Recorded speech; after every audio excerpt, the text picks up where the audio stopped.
Então, dando continuidade ao teste de longa duração do Chery Celer 1.5 Flex 2015, fabricação nacional. Primeiro, ele está com problema, esse carro está com 1.500 km mais ou menos, já deu problema na abertura do porta-malas. Confirmamos, realmente está com problema, a gente vai mostrar em detalhes mais à frente do vídeo. Mas antes, vou fazer algumas considerações. Primeiro, com relação ao consumo, está em 9,9 km por litro. Acho elevado, um motor 1.5 que não tem desempenho de 1.5, tem desempenho muito próximo de 1.0.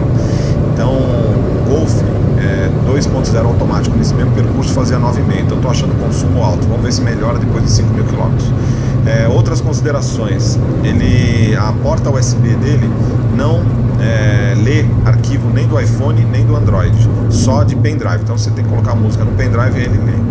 Além disso, essa porta USB não tem iluminação, então à noite você não consegue enxergar, não é legal. Com relação ao ar-condicionado, a gente está tendo problema também, porque eu acho que ele está demorando muito para gelar, está perdendo eficiência. Além disso, as saídas de ar centrais aí, elas não conseguem direcionar o ar-condicionado para cima, então o ar-condicionado acaba sendo jogado no peito do motorista. Além disso, o para-brisa também é muito iluminado, então você tem uma incidência de solar muito elevada aí. As saídas de ar laterais são muito grandes, mas também soltam pouco ar, então acho que tem problema de refrigeração e tem problema de ergonomia também, tá? A embreagem, ela é muito funda, o curso dela é muito longo, então se você ajusta o banco para funcionar bem com a embreagem, o acelerador fica muito próximo e vice-versa. Então, enfim, tem alguns aspectos aí que não são legais. Eu acho que o ruído do motor interno também é muito elevado, falta revestimento forno absorvente. Mas no final do vídeo a gente vai falar de outros problemas que a gente considerou aí, mas agora vamos ver o problema do porta-malas que não está abrindo mesmo. O que acontece é o seguinte: quando a gente aperta aqui, mesmo segurando aqui, ó, o botão, ele não abre o porta-malas. Aí o que a gente identificou é o seguinte: faz um barulho aqui na tampa, porém ele não abre, tá certo? E também não abre se você usar o botão interno de abertura do porta-malas. A gente vai apertar aqui, ó. Ele também não abre, ele faz até um barulho, mas acaba não abrindo a tampa, tá certo? Vocês podem ver que a tampa não abriu. Aí o que aconteceu? O que a gente percebeu é o seguinte: pode ser que seja um problema efetivamente de bateria, porque vocês vão ver agora. A gente vai ligar o carro, né? Eu vou ligar o carro aqui, ó.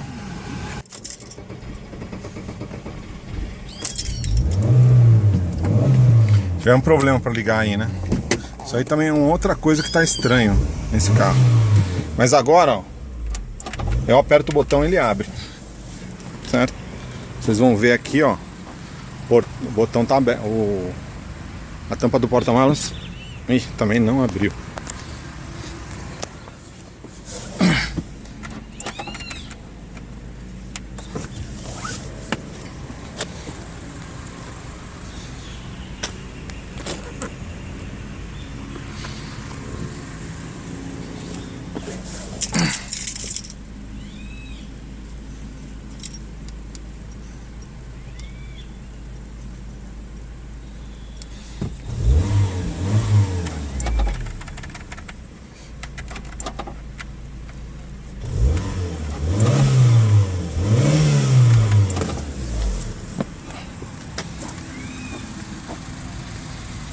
No final das contas, não consegui abrir o porta-malas nem com o carro ligado. Aperto o botão e realmente não funcionou. Então, vou tentar abrir o porta-malas com o botão interno.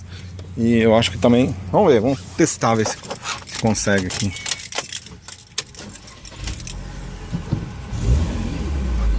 Aí, tá vendo?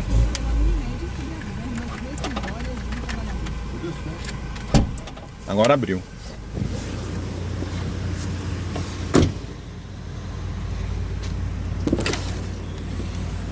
Agora abriu. Então, eu não sei, talvez tenha algum problema relacionado com a bateria, porque quando você liga o carro e aí ele tem bateria, você aperta algumas vezes lá, você ouve o barulho, né? Mas quando você chega do carro e tenta abrir, quando o carro está travado, está desligado, você chega e tenta abrir com a chave, ele não abre mesmo. Então, não sei, vamos investigar e levar na Chery para ver, na concessionária da Chery, para ver se eles resolvem esse problema aí. Outro problema que a gente está tendo aí com o Celery é isso aí, ó. Às vezes, com o carro a quente, ele demora para pegar. Olha aí, a gente está tentando fazer ele ligar e não consegue. E não tem nenhum truque esse carro, que você tem que colocar o pé na embreagem nem nada. Simplesmente, de uma hora para outra, eu estava andando com o carro, eu liguei ele, andei uns 10 minutos com o carro, aí parei para fazer esse vídeo. Isso aí eu estava tentando ligar o carro para ver se abriu o porta-malas e não consegui ligar. Então, vocês estão vendo isso aí, é um outro problema que a gente vem enfrentando com o Celery, a gente vai indicar para a concessionária também. Bom, pessoal, então falando de alguns problemas aí que a gente está enfrentando com o Celery, a gente já falou da tampa do porta-malas, que efetivamente tem problema, não está mais funcionando a abertura. E, bom, algumas outras coisas, por exemplo, o USB aqui, eu acho que falta iluminação. Você está à noite aqui, você não consegue achar esse USB, porque ele não tem iluminação aqui. E além de tudo, essa porta USB aí, ela não lê música nem do iPhone e nem do Android. Ele só lê música, ele só serve para fazer leitura de música se for de um pendrive. Então, se você colocar as suas músicas no pendrive, ele vai funcionar aí, beleza, tá certo? Bom, com relação ao consumo, tá girando aí em torno de 10 km por litro de gasolina no nosso percurso aí, que o Up TSI faz 16.1, um Golf automático 2.0 faz 9.5, então esse aqui tá 10. Eu acho o consumo um pouco excessivo, né, para o nível de desempenho que esse carro não oferece, né? Ele tem um motor 1.5 com 108 cavalos na gasolina, 113 com etanol. Não testei com etanol, mas pô, não parece que tem 108 cavalos, que o desempenho dele tá mais para motor 1.0 do que para motor 1.5, né? Talvez seja decorrente do excesso de peso, o carro pesa 1.200 toneladas. Bom, tem uma outra questão que é assim, a ergonomia dele, eu acho que é falha, porque o pedal da embreagem, ele é muito mais, o fim de curso dele é muito mais fundo do que o do acelerador. Então o que acontece? Se você ajusta o banco para o acelerador, você tem que esticar a perna esquerda toda hora, né, para poder trocar as marchas. Ao mesmo tempo, se você ajustar para ficar numa posição confortável com a perna esquerda, quer dizer, você tem que fazer uma flexão menor com a perna esquerda, você vai ficar muito próximo do volante, então não é legal. A altura aqui também é um pouco elevada e também não dá para você baixar mais o banco, né? O carro faz um barulho dentro, o motor invade o interior, o ruído do motor invade o interior sem menor cerimônia, então ele é bem ruidoso mesmo. E tem também a questão da iluminação noturna, eu não achei muito boa. Os faróis, apesar de ter projetor, ele não é um farol que dá uma iluminação adequada à noite. Se a gente comparar com o Up TSI, tem um sistema de iluminação noturno bem melhor, tá certo? A direção também eu acho pouco comunicativa, apesar dela ser leve e a suspensão macia, a direção é pouco comunicativa. O que é isso? Ela não transmite muito do que efetivamente está acontecendo na pista. Então, é lógico que o carro não tem proposta esportiva, o Celery não tem proposta esportiva, mas existem muitos carros que não tem e tem esse tipo de coisa. Eu acho que falta a Chery, a Chery e ao Celery em si, um melhor refinamento no ajuste de suspensão e direção, certo? Por outro lado, então o desempenho realmente é fraco, o câmbio tem engates longos e não, você precisa, né, ir até o fim do curso da embreagem e engatar e ter certeza que você engatou a marcha, né? Mas ele é relativamente preciso. O câmbio dele é no nível do K, do Ford K. Está muito longe do nível do câmbio do Up, por exemplo. Muito longe, não dá nem para comparar, porque o Up tem um câmbio muito mais preciso, de curso mais curto. E, enfim, no geral ele é isso. Você percebe também que o Celery, como um todo, ele não é um carro que tem o mesmo nível de rigidez torsional do Up.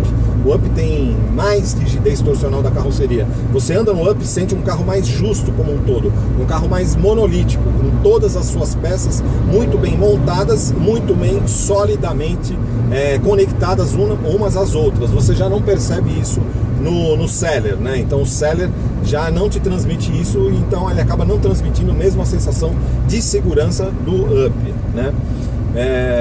Por outro lado, o porta-malas é muito bom. Você tem um porta-malas de 380 litros, que é mesmo nível do Golf, e é mais de 100 litros melhor do que do Up. O espaço na dianteira aqui do Up é melhor, mas traseira do Celer é melhor. Acho também...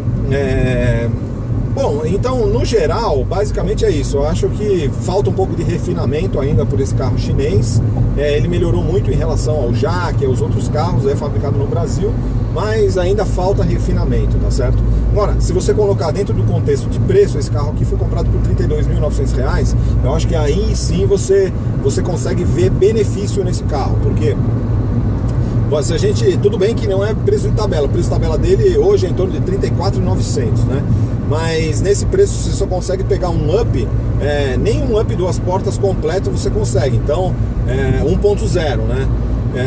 Então pelo preço dele, se você pensar mercado, R$ 32.900, um carro que tem porte quase de um Golf, que ele tem 4,18 metros, né? O Golf tem 4,29 metros, então ele é cerca de 10 centímetros menor que o Golf, em torno de 20 centímetros maior que o Gol e que o HB20. Então é um carro que tem um porte maior, ele tem mais porta-malas que seus concorrentes diretos, como o HB20, como o Gol, e tem um bom nível de equipamentos, tá certo? Tem ar-condicionado, que é outro aspecto. O ar-condicionado eu acho que ele tá ficando não muito bom, ele tá perdendo eficiência com o passar do tempo. O carro tá com quase 1.500 km aqui, e você liga o ar-condicionado, ele demora muito para começar a gelar, então é uma coisa que a gente vai ter que levar na Chery para olhar também, tá certo? Enfim, o som não é muito bom, porque ele só tem 2 alto-falantes nessa versão de entrada. Na versão topo de linha ele tem mais 4 alto-falantes, então o som fica melhor, mas dentro do contexto eu acho que tá bom. Então assim, se você pensar em termos de custo-benefício, eu acho que pagar R$ 32.900, se for pensar só em carro zero, é um carro a ser levado em consideração. Porém, tem que levar em consideração também que ele é um carro de difícil revenda e que o consumo dele é elevado se você comparar com outros carros 1.0, como o K, por exemplo, e principalmente como o Up, que é muito mais econômico. O Up a gente consome quase 70% a menos do que esse carro. Então, isso tem que ser levado em consideração. Mas, no geral, acho que é favorável em termos de relação custo-benefício, R$ 32.900. Acho também que a Chery, se tivesse esse preço abaixo de 30 mil, seria um argumento maior de vendas, entendeu? Para o pessoal deixar de ter medo de comprar um chinês e pegar um carro que realmente tem uma presença e tal, tem boas dimensões, bons equipamentos, mas falta refinamento, isso aí eu não tenho a menor dúvida. Outra questão que eventualmente poderia melhorar a sua atratividade seria a Chery oferecer uma transmissão CVT ou uma transmissão automática, eventualmente até uma versão do Celer com o motor 2.0 do Tigo com a transmissão automática de 4 marchas do Tigo. Acho que seria uma opção bem interessante, daria um dinamismo melhor. Precisa ver como que ficaria o consumo. É óbvio que ia piorar o consumo, mas seria uma coisa interessante, né? Você tem uma opção automática, um preço aí até R$35 mil, de repente seria uma opção bastante interessante para o Celer. Mas no geral é isso. Acho que um carro para 1.500 km já está com um problema de abertura do porta-malas, é grave. Acho que não deveria ter esse tipo de problema. E como a gente falou, o grafismo da chave aqui perdeu.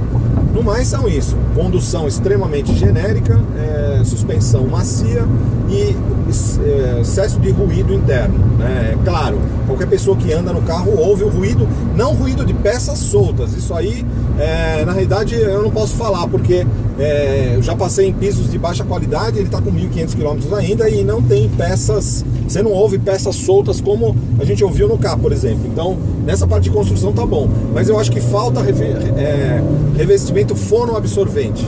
Acho que falta revestimento fonoabsorvente porque o barulho do motor invade a carroceria sem dó. Vocês podem ver aí. Então, basicamente é isso. Então, Cherry Seller, nossas considerações aí do nosso teste de longa duração.